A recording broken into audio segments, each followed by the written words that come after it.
এবার নির্বাচনী মালদা বিধানসভায় জোড়া ফুল ফুটবে। সোমবার ভোট প্রচারে কার্যত ঝড় তোলে এমনটাই দাবি করলেন মালদা বিধানসভার তৃণমূল প্রার্থী লিপিকা বর্মন ঘোষ। এদিন তিনি মালদা বিধানসভার অন্তর্গত হবিবপুর ব্লকের আইহো এবং শ্রীরামপুর অঞ্চলে ভোটের প্রচার করেন। কোথাও হুটখোলা গাড়িতে চেপে আবার কোথাও পায়ে হেঁটে ভোট প্রচার করে ভোটারদের নজর কাড়েন। প্রচার পর্বে মহিলারা এগিয়ে এসে তৃণমূল প্রার্থীকে স্বাগত জানান। মহিলা ভোটারদের মধ্যে অনেকেই তার গলায় মালা পরিয়ে তাকে শুভেচ্ছা জানান।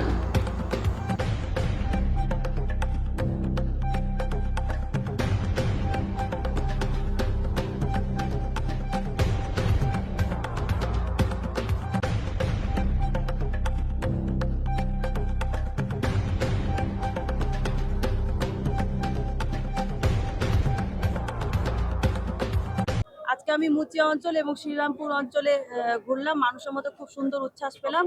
ওনাদের ভালোবাসা আমাকে আপ্লুত করলো যে এইবার এই বিধানসভায় জোড়া ফুল ফুটবে। ওনাদের ভালোবাসায় আমি বুঝতে পারছি এবং ওনারা সচেতন হয়েছেন। বিগত 5 বছর ধরে যে এই বিধানসভায় কোনো কাজ হয়নি, আগামীতে যেন ওনারা কাজ পান, ওনাদের এলাকায় যেন কাজ হয়, তারই উচ্ছ্বাসে ওনারা আমাকে আশীর্বাদ করবেন এবং 23 এপ্রিল জোড়া ফুল চিহ্নে ভোট দিয়ে আমাকে জয়যুক্ত করবেন। আজকে আপনার পাশের অঞ্চলে ঋষিপুরে বিজেপি থেকে কেন্দ্রীয় মন্ত্রী এসেছিলেন, বলছেন শুধু ব্যবধান বাড়ানোর জন্য ক্যাম্পেইন করছেন এবং আপনাকে বারবার বহিরাগতভাবে আখ্যা দিচ্ছেন। কি বলবেন এই বিষয়ে? এই বিষয়ে আমি প্রথমেই বলেছি, বহিরাগত বলে কোনো কিছু নেই, মানুষ ভালোবাসছেন। আমি আর এই প্রসঙ্গে কোনো কথা বলতে চাই না। মানুষ ভালোবাসছেন, ওনাদের 23 এপ্রিল ওনাদের জবাব দিয়ে দেবেন। ওনাদের বক্তব্য ওনারা দিচ্ছেন। আমি আশাবাদী যে আমাকে ওনারা বিপুল ভোটে জয়যুক্ত করবেন।